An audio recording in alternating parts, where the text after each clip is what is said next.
প্রথমে আমি অভিনন্দন জানাই যে ডক্টর ইউনূস যে আজকে যে চিঠি দিয়েছে নির্বাচন কমিশনকে, সেটা একটা স্বাভাবিক এবং আমি মনে করি যে বহুল প্রত্যাশিত জনগণের, যে একটা দেশে নির্বাচনই হবে, এটাই হচ্ছে একটা চাওয়া। এই নির্বাচন কেন হচ্ছে না? শেখ হাসিনার আমলে দুটা নির্বাচন নিয়ে চরম বিতর্ক হয়েছে, বিশেষ করে 2018 এবং 24-এর নির্বাচন। 2014 নির্বাচনে হয়তো ভুল ত্রুটি থাকতে পারে, হয়তো অনেকে বলতে পারে যে এমন একটা পরিস্থিতি তৈরি হয়েছিল যে বিরোধী দল যাবে কি যাবে না, এই পরিস্থিতিতে এক দল ইলেকশন করেছে, সেটাকেও মাফ করা যায়। কিন্তু পরে যে দুইটা ইলেকশন হয়েছে, সেই দুইটা নিঃসন্দেহে একটা ভোট চুরি, নিঃসন্দেহে একটা রাতের ভোট এবং একতরফা। এই নির্বাচন কোনোভাবেই গ্রহণযোগ্য ছিল না। তারপর হচ্ছে সুশাসনের অভাব।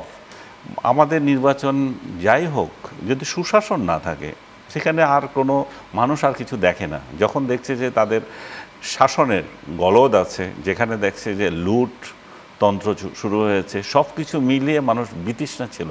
সেই পর্যায়ে সবার আকাঙ্ক্ষা ছিল যে একটা নির্বাচন, এবং সেই নির্বাচনের জন্য একটা বড় গণ অভ্যুত্থান পর্যন্ত বাংলাদেশে হয়ে গেল।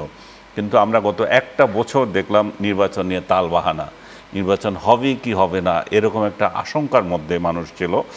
আজকে তার একটা অবসান হলো যে চিঠি দিয়েছে, এবং আপনি যেটা বলছিলেন বা বিএনপি কোন নেতার উদ্ধৃতি দিয়ে বলছিলেন যে সড়কে উঠেছে, দ্যাটস ওকে, সড়কে উঠেছে, কিন্তু এটা সড়কে উঠে কোন দিকে যাবে সেটাও কিন্তু এখনও কোয়েশ্চন রয়ে গেছে। আপনি আশা করছেন যে অবাধ নিরপেক্ষ একটা নির্বাচন হবে, আপনার প্রশ্ন যেটা ছিল, না, এখানে হয়তো অবাধ হতে পারে, নিরপেক্ষ নির্বাচন তো এটা মোটেই হবে না। কারণ এই দেশে একটা প্রধান রাজনৈতিক দলকে নির্বাচন থেকে বাইরে রাখার চক্রান্ত এই সরকারই এটা চূড়ান্ত করেছে।